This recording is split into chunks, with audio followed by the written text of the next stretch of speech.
la radio de San Francisco Acatepec.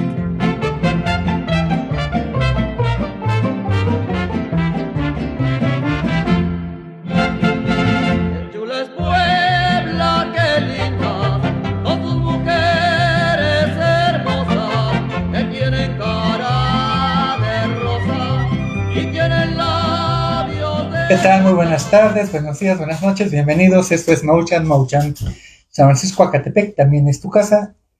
Teléfonos en cabina 2219-190931 para que te comuniques con nosotros. Aquí con nuestro gran amigo Víctor. Hoy nos va a hablar de un tema muy importante para toda la ciudad, el estado de Puebla. Se puede decir, la ciudad. El estado, no. El estado. Empezamos con la ciudad. Con la ciudad. Y luego nos vamos al hasta fundación de Puebla. Cuándo se fundó, quién la fundó, cómo fue organizada, todos esos, ¿cómo se puede decir? Preguntas, detalles. Ahora nos los vas a explicar. Adelante, bienvenido. Gracias, Tony Jiménez, gracias a la radio de Acatepec que todos los miércoles me invita. Pues mira, me han preguntado de dónde viene la palabra Puebla. Hay que señalar que en España hay varias ciudades que llevan el prefijo Puebla. Puebla de los Infantes, Puebla de no sé qué y de no sé cuál. Puebla tiene relación con pueblo, con poblar, con poblado. Es una derivación de pueblo. En el caso de Puebla vamos a irnos un poquito atrás. Vamos a dar un marco histórico para que sepamos de qué estamos hablando. Va que va. La historia oficial señala el 12 de octubre de 1492 como el día en que el navegante genovés Cristóbal Colón descubrió América al frente de 3 carabelas patrocinadas por los reyes españoles Fernando e Isabel. Pero hay otras teorías. Ahí dicen que América proviene del nombre del navegante portugués Américo Vespucio. Hay otros historiadores que dicen que realmente América ya había sido descubierta, pero no de manera oficial. Por ejemplo, un historiador, Paul Rivet, señala que antes de Colón, a través del estrecho de Bering que se congelaba en el invierno, llegaron a otros habitantes de Europa, sobre todo de países escandinavos. ¿Cuáles son los países escandinavos? Islandia, Finlandia, Noruega, Dinamarca, Suecia. Hay quien señala que hay documentos históricos que llegó un vikingo llamado Leif Erikson.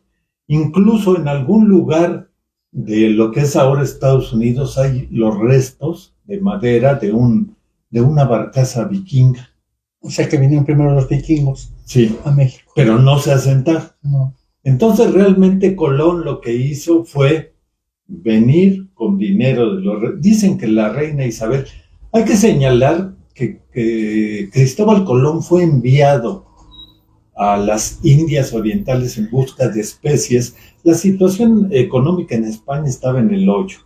Estaba totalmente quebrada España. Entonces la reina Isabel empeñó con unos judíos sus joyas, armó las carabelas y le dijo, vete a las Indias Orientales y tráete especias y luego las vendemos. Y resulta que Colón, no sé qué le pasó, se perdió y vino a dar América, a lo que ahora conocemos como América, por Américo Vespucio. No se llama Colombia, solo un país se llama Colombia por Cristóbal Colón. Pero bueno, llegó y regresa a España y les dice, encontré unas tierras, hay habitantes, hay indígenas, no indios. Hay que recordar que los indios son de la India. Hay aborígenes, hay indígenas. Y según me dijeron, él llegó a las costas de Santo Domingo, de Cuba. Según me dijeron, hay mucha riqueza. Hay piedras preciosas, oro, plata. Entonces, junta otra lanita a España y le encargan a un capitán militar extremeño de Extremadura, Hernán Cortés, que organice un ejército para venir a América. Él no sabía todavía en ese momento que iba a venir a dar a México, que todavía no se llamaba México. no tenía un nombre determinado porque había muchos grupos, los chichimecas, los mexicas, los mayas, los tarascos, etc. Entonces le dicen a Hernán Cortés, ármate un ejército, pero ¿qué crees? No hay lana. Sí, entonces ¿cómo le hago? Se va a las cárceles y en las cárceles le dice a los presos, quien quiera ir conmigo en una expedición, tiene en primer lugar permiso de matar. Les vamos a dar armas. Pueden matar a los que viven ahí sin ningún problema. Pero además, a las mujeres, las que ustedes quieran, por la buena o por la mala. Pero la más riqueza, lo que logren apañar, es de ustedes. ¿Quién se anima? Qué finas personas, imagínate ir a una cárcel. Pues yo, en vez de estar preso, mejor me voy contigo a esta aventura. Claro, les dijo Hernán Cortés, por supuesto, habrá muertos de nuestra parte, habrá pues quien muera en el combate, pero pues es el riesgo. Pero se apuntaron. O sea que se trajeron a puro cuate de tenedor, ¿no? Sí, pura gente fina. Sí. Venga. De tenedor. Entonces, así creó un pequeño ejército con caballos, con arcabuces que eran de pólvora, con flechas, con lanzas, con dagas, con cuchillos y todo lo que se pueda. 50 años después del arribo de Colón a costas americanas, el Reino de España encargó a Hernán Cortés el ejército. Fue a las cárceles, les ofreció libertad y dinero y se los trajo. Después de cruentas batallas contra los habitantes de lo que ahora es México, en 1521 Cortés finalizó la conquista y se inició el virreinato de la Nueva España. Hay una discusión un tanto inútil, un tanto obvia de los historiadores, si hubo colonia, si México era colonia. Pues si era colonia o no era colonia, de todos modos nos saquearon. Pero oficialmente era el virreinato de la Nueva España. Es el nombre oficial.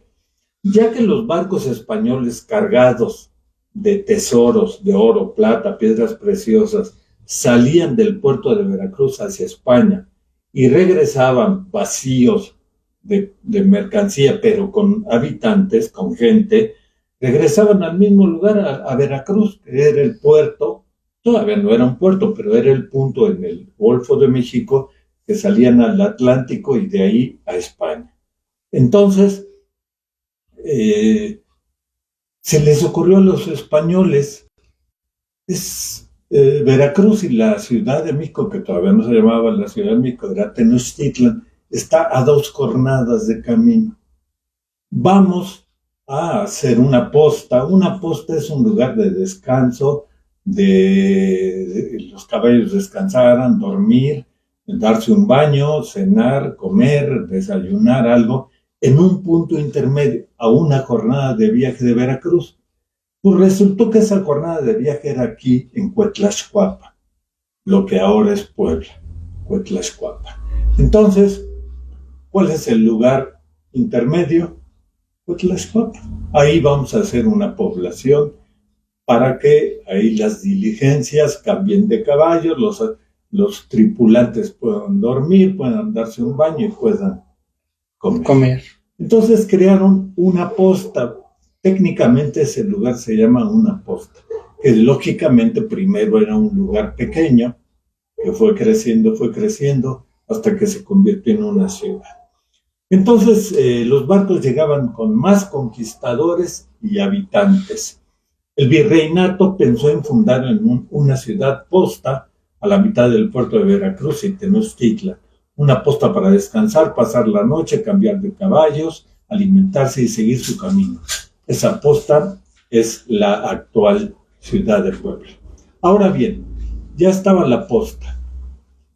Y se le ocurre al primer obispo de Tlaxcala, le encarga el virreinato, el virrey, le encarga, funda una ciudad, porque la posta está creciendo, pues ya vamos a hacer una ciudad. Y le encarga al obispo de Tlaxcala, llamado Julián Garcés, que forme una ciudad. Dice la leyenda que Julián Garcés soñó la ciudad de Puebla. Eso es una leyenda. La verdad es que Julián Garcés se puso a pensar, pero ¿quién era Julián Garcés? Él era de la orden de predicadores y nació en el reino de Aragón, era aragonés en 1452. Él murió en Tlaxcala, un 7 de diciembre de 1541. Era un sacerdote español, primer obispo de la Nueva España, primero en la diócesis de Tlaxcala, a donde llegó en 1525 y posteriormente en la diócesis de Yucatán, pero antes de irse a Yucatán, fundó Puebla. Ocupó su cargo de obispo en Tlaxcala desde el 13 de octubre de 1525 hasta su fallecimiento. Garcés eligió la ciudad de Tlaxcala como sede episcopal. ¿Por qué? Hay que recordar cuando aquí hablamos de la matanza de Cholula y de la batalla que hubo en contra de los cholultecas, que los tlaxcaltecas se unieron a los españoles porque estaban cansados de darle tributo a los mexicas, a los que algunos llaman aztecas, ¿sí? Ya no querían darle tributo, entonces, igual que los huejotzingas, se unieron a los españoles. Entonces, el primer obispado estuvo en Tlaxcala porque era un pueblo amigo de los españoles. A Puebla no, porque aquí todavía nos acordábamos de la matanza de Cholula y todavía teníamos rencores en contra de los españoles. Un paréntesis. ¿Qué tan cierto es la leyenda? Bueno, lo que se cuenta que Puebla fue una parte del imperio del poderío tlaxcalteca. No fue cierto. Había guerras, había enfrentamientos. Los tlaxcaltecas hubieran querido, pero los habitantes de Puebla, de Cuetlaxcuapan, hay que recordar que Cholula tuvo diferentes dominios. El primero fue los olmecas chicalancas, y la prueba son los 3 cuerpos de la pirámide, de las pirámides de Cholula. Hay que recordar que son 3 pirámides superpuestas: los zapotecas, olmecas, chicalancas y los teotihuacanos. Y realmente los habitantes de Puebla, de Cuetlaxcuapan, no eran muy guerreros, no eran como los tlaxcaltecas o los mexicas, no eran muy aguerridos. Tenemos una llamada. Tenemos un mensajito, dice: parte de la actual ciudad de Puebla era territorio del señorío de Tlaxcala y Cholula. Exactamente, pero no por razones militares, sino por razones de gobierno civil, geográficos. Julián Garcés, pese a su avanzada edad, 73 años, no dudó en ponerse en camino hacia las Indias, tomando posesión de su sede 2 años después. De España a México llegó a los 73 años. En el tiempo que estuvo al frente del obispado tlaxcalteca, se destacó por el cuidado prestado a la protección de los indios, así como a la erección de iglesias y servicios de asistencia. Fruto de tal empeño fue la edificación de un hospital en el camino de Veracruz a México y la Catedral de Puebla de Los Ángeles, nombre que adoptó después de su diócesis. La fundación de Puebla, que originalmente se llamó Ciudad de Los Ángeles, porque dice la leyenda que la traza de Puebla, que es una traza española, que era común en las ciudades españolas, la trazaron ángeles.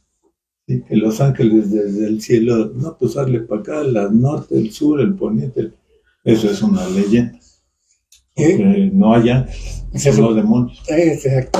Se supone que, bueno, se platica entre rumores o leyendas también, que la ciudad de Puebla fue diseñada por la ciudad de Cholula. Sí, mismo trazo. El mismo trazo. Sí. No hay pruebas documentales, pero es lo que dicen, y no creo que sea una mentira.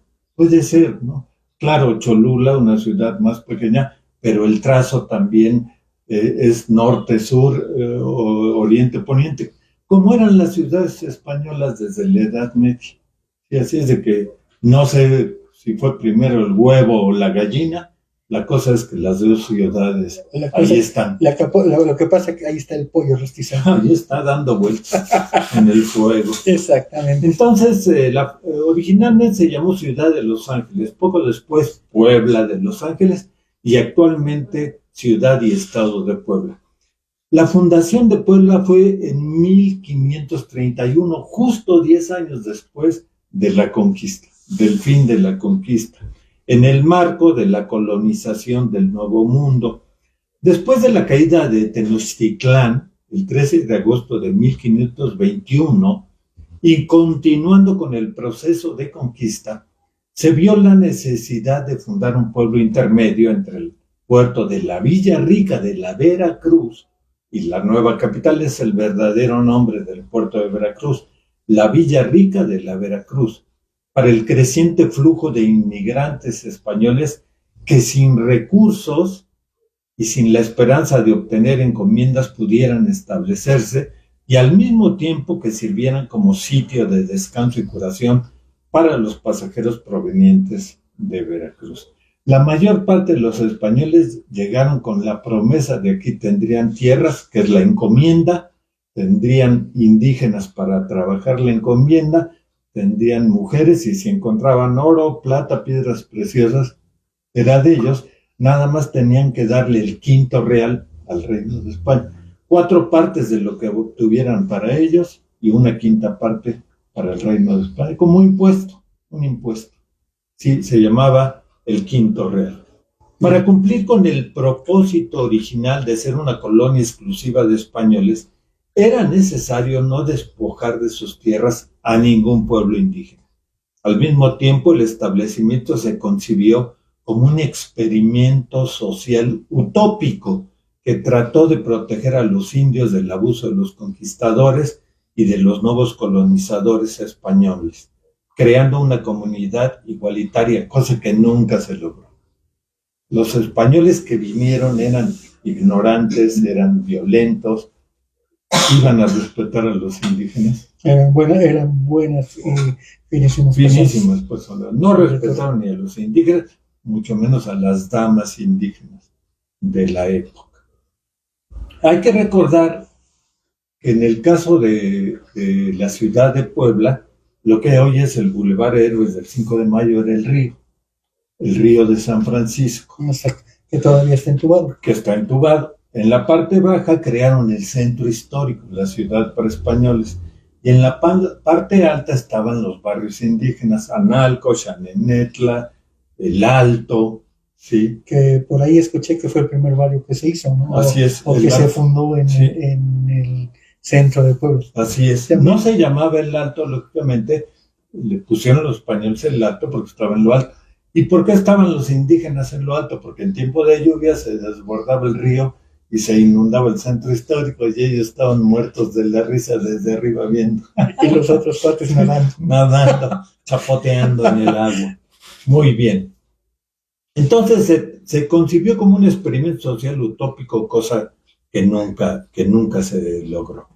Que sin el apoyo de los indígenas, los españoles querían prosperar y crear riqueza al virreinato y a la corona, sin el apoyo de los indígenas, cosa que no fue así. Fue gracias al trabajo sin pago esclavista de los indígenas. Y en un sentido práctico, asegurar las comunicaciones y el comercio entre México, la Ciudad de México, Tenochtitlán y Veracruz. Así como para vigilar a una populosa región indígena en caso de una rebelión. Sin embargo, el experimento social se vio frustrado ante la imposibilidad de prescindir de la mano de obra indígena gratuita. Esclavitud total. Y si se ponían al brinco, cuello. Para convertirse al poco tiempo en una sociedad aristocrática y opuesta a los principios que la crearon. Los primeros habitantes españoles de Tlaxcuapan fueron originarios de Castilla, castellanos. Los castellanos trajeron a Puebla el cerdo ibérico. Aquí no había cerdos, había el pecarí, que era una especie de jabalí, un cerdo salvaje, pero pequeñito, y no en la zona de Puebla, sino en la región de la península de Yucatán, en las selvas mayas. Había el pecarí, que los mayas lo cazaban, y carnitas, chicharrón y todo lo demás, y previa rasurada. Hay que recordar que el jabalí y el pecarí a diferencia del cerdo ibérico, tiene las cerdas un poco más largas, es más pachón, ¿sí? Entonces había que darle una rasuradita y luego Para adentro. más para adentro, gracias afuera. El cerdo ibérico era la base de la cocina de los castellanos. De ahí viene ese dicho de que 3 cosas come el poblano: cerdo, cochino y marrano. La costumbre de comer carne de cerdo en Puebla es herencia de los castellanos. Ellos trajeron el cerdo ibérico porque era la base de su cocina. Perdón, Sí. te interrumpo tantito. Un platillo de acá de Puebla, de cerdo, y con todas las frutas, digo, y todas las verduras que hay aquí digamos, en Puebla, es como el lazo de mestizo, ¿no? No, El rabo de mestizo. El rabo de mestizo. Sí. Ese es un platillo esencial de Puebla. Y todo lo que comemos aquí con cerdo, la particularidad, repetimos algo de lo que ya hablamos, es que la cocina poblana tiene un color característico, que es el rojo, por los chiles secos que los indígenas utilizaban. 3 tipos de chiles: de sabor, de color y de picor, ¿sí? No todos los chiles pican. Muchos extranjeros dicen, ¿tiene chile? Sí, pero por ejemplo, ¿por qué el chile se llama pasilla? Porque es como la pasa, dulzón. Dulzón, exactamente. ¿Sí? Entonces, la particularidad de la carne, de los guisos poblanos, es la fusión de la mano indígena con el cerdo. ¿Sí? Ellos comían estofados, comían caldos, como el caldo gallego, como la fabada, que se usaba lo que aquí llamamos alubia, y ellos faves, que son unos frijoles blancos grandes, pero que tienen salchicha, chorizo, tocino, cerdo, todo en sus diferentes presentaciones. Entonces ellos trajeron el cerdo. Pronto, el centro histórico, en la orilla baja del río de San Francisco, se llenó de rastros de cerdos, a los que les llamaban obradores. Cuando yo era pequeño en la Ciudad de México, todavía donde vendían única y nada más carne de cerdo, era matanza, era un rastro, pero era de solo cerdos, se les llamaba obradores. Hasta la fecha, Sí. perdón, te interrumpo tantito. Aquí en Cholula todavía hay un rastro de todos los animales: Sí. cerdo, vaca, Borrego, cordero, y aún le dicen obrador. Sí, Vamos al obrador. así es. El Así es. rastro. No confundir con López Obrador, que es otra cosa. Sí, pero bueno, se les llamaba obradores a los rastros de cerdo. En estos obradores arrojaban la sangre de los cerdos sacrificados en drenajes abiertos. En ese tiempo todavía no se usaban los tubos de drenaje, por lo que las crónicas de la época señalan que la ciudad de Puebla tenía un fuerte olor a cerdo, porque pues era lo que comían los castellanos, y poco a poco pues, los poblanos empezamos también a entrarle al cerdo con singular alegría. Y a la fecha es uno de los animales que más consumimos generalmente en Puebla. En el caso de los castellanos, ellos pronto empezaron a diversificar su economía. Haciendas, por ejemplo, en Atlisco, trigueras, ¿sí? Frutas, verduras, legumbres, vegetales, empezaron al comercio de Veracruz, traían productos de países europeos, se empezaron a establecer comercios. Puebla tiene un gran valor comercial de parte de los españoles.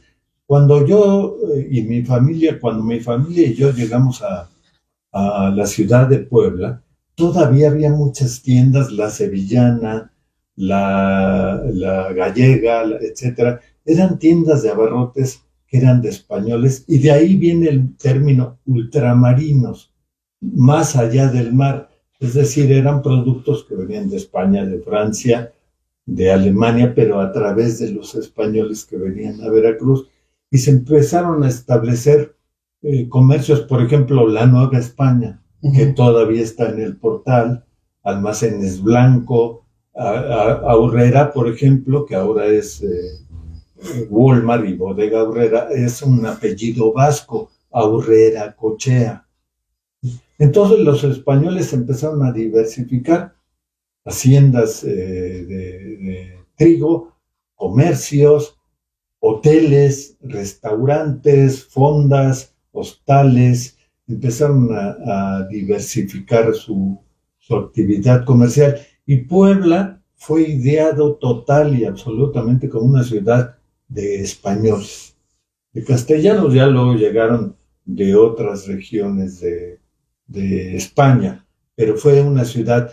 En Puebla hay 2 parques España, uno aquí en San Martinito y otro en la 25 Poniente, donde se presenta un fenómeno antropológico, sociológico muy curioso, porque muchos españoles ya son de 10ª generación, tataranietos de españoles, y todavía dicen, "Reyes, hombre, coño, ¿qué está pasando?" Y todavía se sienten españoles. Un poco como el fenómeno de Chipilo, donde al resto de los mexicanos, ellos son mexicanos, pero nos dicen mexicanos. Es que son mexicanos porque no somos chipileños. Pues muchos españoles, sobre todo en estas festividades del Parque España, todavía se reúnen y dicen, es que allá en la madre patria ya no tienen ningún pariente ni ningún nexo con España, pero todavía resaltan ese poquito de sangre española que le quedan. La mayor parte de nosotros, la mayor parte tenemos apellidos españoles, como es tu caso, como es mi caso, aunque en nuestras venas ya no corra ni un hilito de sangre española, más bien es por la fusión y por la conquista, que fue totalmente violenta, sangre y fuego. La conquista fue a sangre y fuego. Ahora hay algo que ya comentamos cuando en diciembre hablamos del mito guadalupano. La conquista ya casi se cerraba, faltaban las mentalidades. Entonces a un obispo, Fray Juan de Zumárraga, se le ocurrió una virgen indígena, morena, con la que se identifiquen los lugareños. ¿Por qué? Porque los españoles usaban para construir las iglesias albañiles, que además eran muy buenos. Estamos en una región de albañiles de primer nivel. Los de Tonancintla hicieron la capilla de Rosario, relicario de América. Entonces construían las iglesias, pero en la noche, cuando nadie los veía, en los altares se enterraban sus ídolos. Tlaloc, Coyolxauhqui, Quetzalcóatl, todos sus ídolos. Y entonces en el día estaban así muy fervorosos y decían los padres, mira, ya ves, funciona, pero le estaban rezando a los de abajo, hasta que alguien se dio cuenta.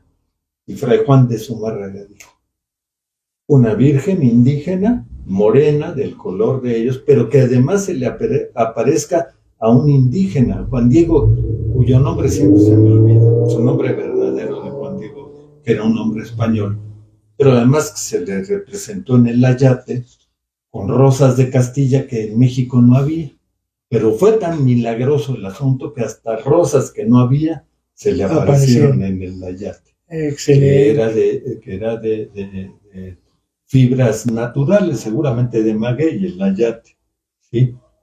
Con la fibra del maguey durante muchos años hicieron cuerdas, lo que nosotros conocemos como mecates. Mecate. Sí. Entonces Puebla a la fecha tiene muchos rasgos españoles. Ya en el siglo XX vinieron con el auge de la industria textil que un español, Esteban de Antuñano, trajo a Puebla. Llegaron los libaneses, pero ellos no han marcado tanto la vida en Puebla como los españoles. Aquí en Puebla sí tenemos una influencia muy fuerte. Por ejemplo, la gran cantidad de iglesias. Hace unas semanas que hablábamos de los panteones, pues todos los grandes templos de España tenían su propio panteón, ¿sí? Junto de ellos. Porque era un negocito aparte, ¿verdad? Sí. Entonces, los españoles dejaron una impronta. Puebla llegó a tener una gran cantidad de conventos femeninos. una gran cantidad, a tal grado que hubo una rebelión, hubo un levantamiento. Llegó un arzobispo de España y dijo, vamos a poner orden en los conventos. ¿Quiénes llegaban a los conventos? ¿Qué damas llegaban a los conventos? De las familias pudientes. Porque tenías que construirte una celda con servidumbre, entre ellas una parte importante, y gracias a eso tenemos la cocina poblana, que era una cocinera. La cocina conventual es la base de la gastronomía poblana. O sea La cocina ahí creció. O sea que si yo quería ingresar a un convento si tenía dinero, elegía, por ejemplo, a mis cocineras, ¿no? Claro, y a tu servidumbre. Y además te construían tu celda. Y me imagino que también a donde dormían ellos, ¿no? Por supuesto. Sí, ¿no? Era un departamento propiamente, pero además de tener este dinero para esta servidumbre, su sueldo mensual, la construcción de la celda, una entrada al convento. No llegabas, buenas tardes, no, sí, pásale, no. Aquí está mi hija. Sí. Dice la leyenda que había dos destinos para las mujeres en el virreinato. O bien la vida pública, dedicarse al tacón dorado en las calles, si no tenías dinero, o bien el matrimonio con uno de tu nivel, previa dote, porque si no había dote nadie se casaba con la señorita, o bien al convento. Había damas que no querían casarse y querían ofrecerle su vida a Cristo. Pero todo eso requería dinero. Y si no tenías dinero, pues sirvienta, mujer en la calle o a ver qué. Bueno, la cosa era dinero. La cosa era tener un sueldo. Exacto. Entonces, Puebla llegó a tener muchos conventos femeninos y menos masculinos, pero también era una ciudad muy, muy religiosa. Digamos, una característica que hasta la fecha hay en Puebla. Puebla siempre ha tenido fama, los habitantes de Puebla, de conservadores, de muy católicos, incluso hay quien les llama mochos, muy mochos, y por la gran cantidad de iglesias, de conventos, masculinos y femeninos, y porque ha sido cuna de algunos arzobispos. Uno de los más famosos es el Monseñor Octaviano Márquez y Toriz, que cuando el movimiento universitario de reforma universitaria creó la famosa frase cristianismo sí, comunismo no. Y hubo batallas, hubo muertos, hubo ahí en el seno de la UAP, entre fúas y carolinos. Los fúas, al ser expulsados de la UAP, le dieron lugar a la UPAEP, una universidad que todavía tenemos en Puebla. Fíjate que padre, tenemos un mensaje, dice: Tlaxcalancingo y Cacalotepec fueron terrenos que igual los españoles le dieron a los tlaxcaltecas, que les ayudaron a fundar Puebla ya la conquista. Así que son pueblos creados después de la conquista, con indígenas de México y por la cercanía de la ciudad. Pues sí, o sea que en algún momento Tlaxcalancingo y Cacalotepec fue habitado por tlaxcaltecas. Por tlaxcaltecas. Sí, pero fue gracias a los españoles, porque si hubieran llegado, buenas tardes, ya venimos, quién sabe cómo les hubiera ido, ¿sí? Más bien los españoles les dijeron, aquí traigo unos amigos, por favor trátenlos bien. Cuídenmelos, por favor, ¿no? Ahí les encargo. Sí, ¿no? Le iban a utilizar ¿cómo se llama? O utilizaron las palabras de un colombiano, ¿no? Plata o plomo. Plata o plomo, ¿no? Plomo. Exactamente. Entonces la ciudad de Puebla tiene leyendas. Se intentó a raíz de la batalla del 5 de mayo cambiarle el nombre a Puebla de Zaragoza, pero no pegó. No. Realmente no. La documentación oficial dice H. Puebla de Z. ¿Sí? Nunca en la documentación oficial hemos leído H. Puebla de A, de Los Ángeles. ¿No?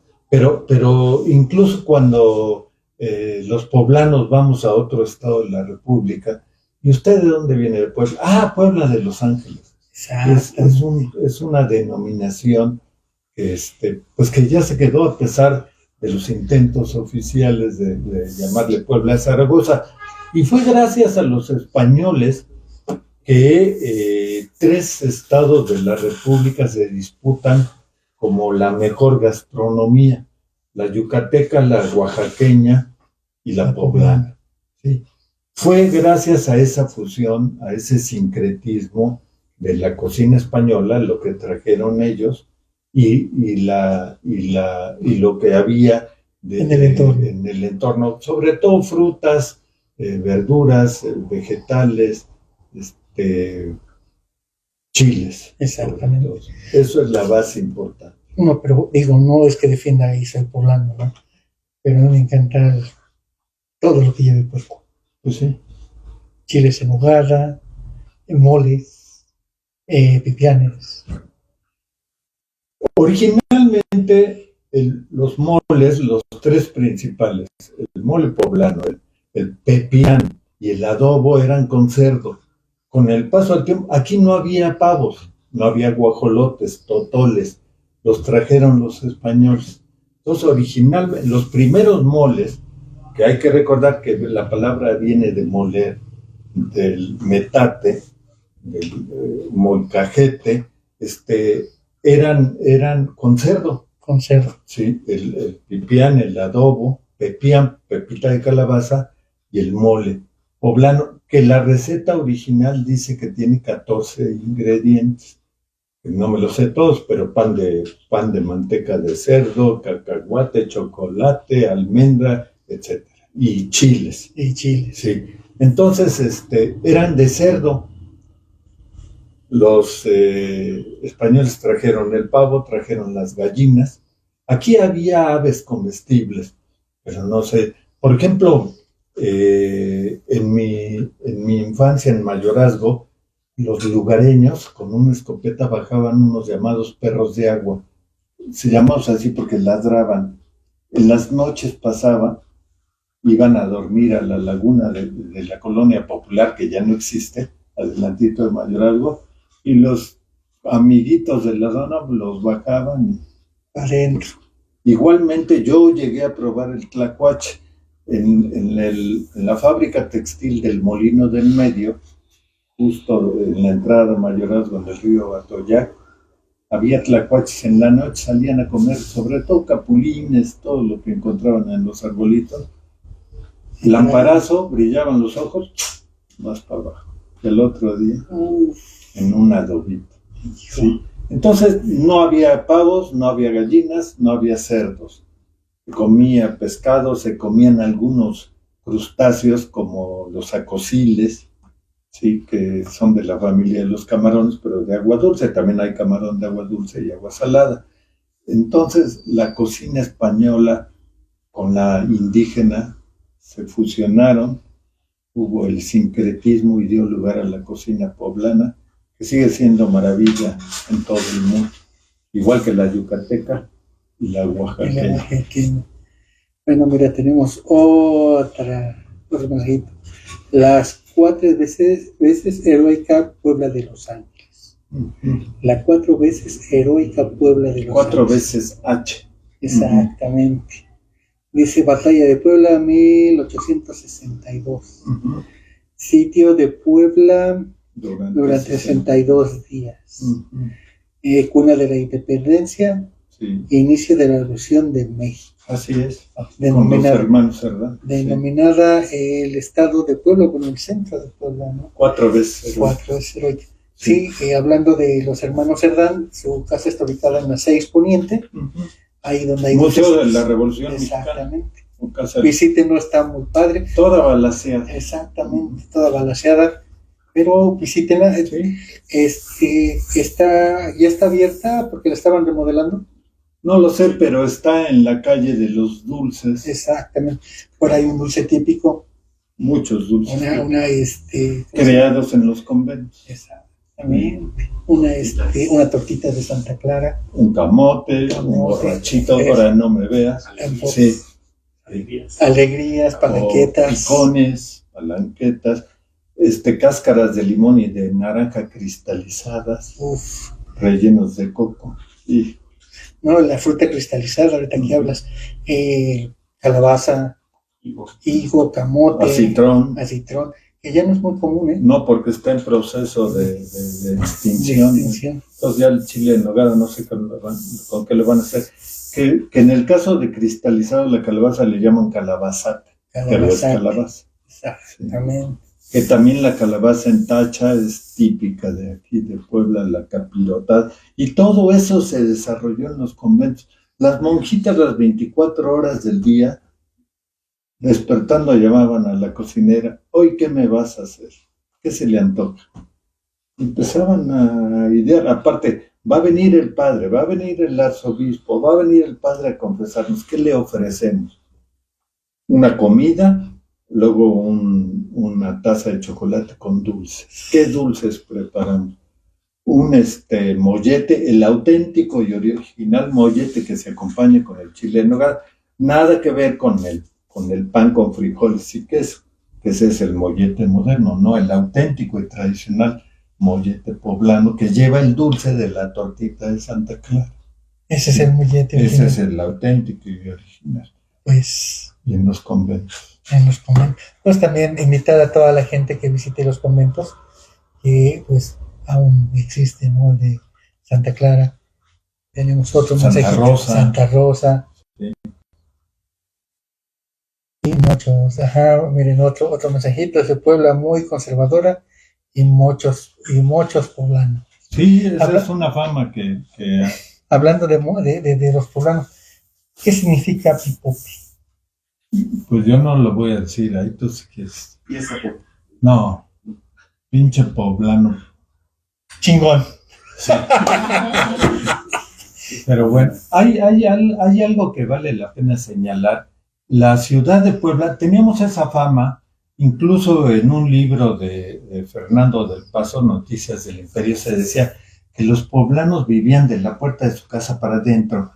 Cuando en el 1968 por Volkswagen llegaron muchas familias, corría la leyenda de que los poblanos cuando llegaba una visita ponían la escoba atrás de la puerta para que la visita se fuera pronto.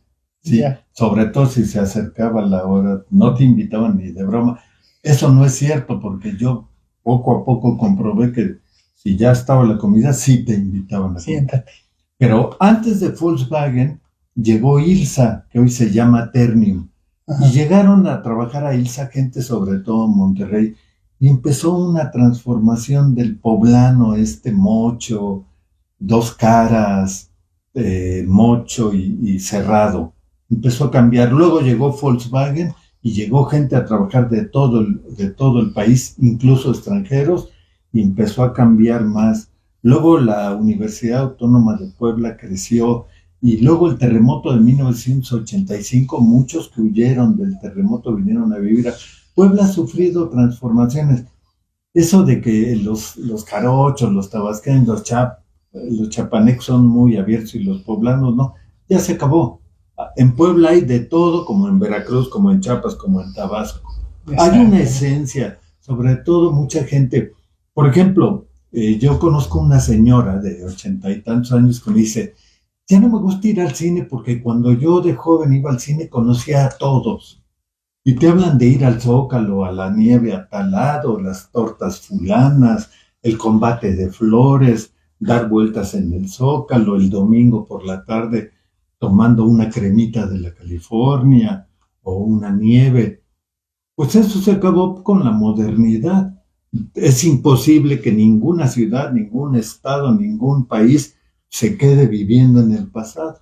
Obviamente. Sí, pero mucha gente te dice: es que ya no conozco a nadie. Ahora las plazas están llenas de gente que piensa, pues ¿cómo vas a conocer si Puebla ha crecido demasiado por razones socioeconómicas? No hay muchas fábricas. Simplemente de la fábrica Volkswagen hay 52 fábricas que hacen autopartes, proveedoras. Sí. Entonces llega gente de todo el mundo y de todo el país. Mira, tenemos otro mensajito, dice: el Paseo Bravo era un zoológico. Había un zoológico y un acuario. Ahora es una oficina del ayuntamiento. Había un acuario y en el Paseo Bravo había zoológico y había un lago artificial con lanchitas que te alquilaban y tenía su cafetería que se llamaba El Muelle. Había un oso, había un león, que ahorita se me olvidó su nombre, que los estudiantes, la Venustiano Carranza, antes de estar en la 25 Poniente, estaba en lo que es ahora el Conservatorio de Música y Declamación del Pueblo, en la esquina de Avenida Juárez y la 13. Ya. Ahí era donde es ahora el conservatorio, era la Venustiano. Y los alumnos, antes de dar salientas, iban a molestar al oso, al león, sí, y a los animalitos que había. Interesante. Pues muchísimas gracias por estar siguiendo, por estar con nosotros. Esto fue No Chat. Por Catepec también es tu casa. Damos el teléfono de cabina 22 19 19 09 31 para que se comuniquen con todos nosotros. Y pues muchísimas gracias. Pues muy interesante. Esa es mi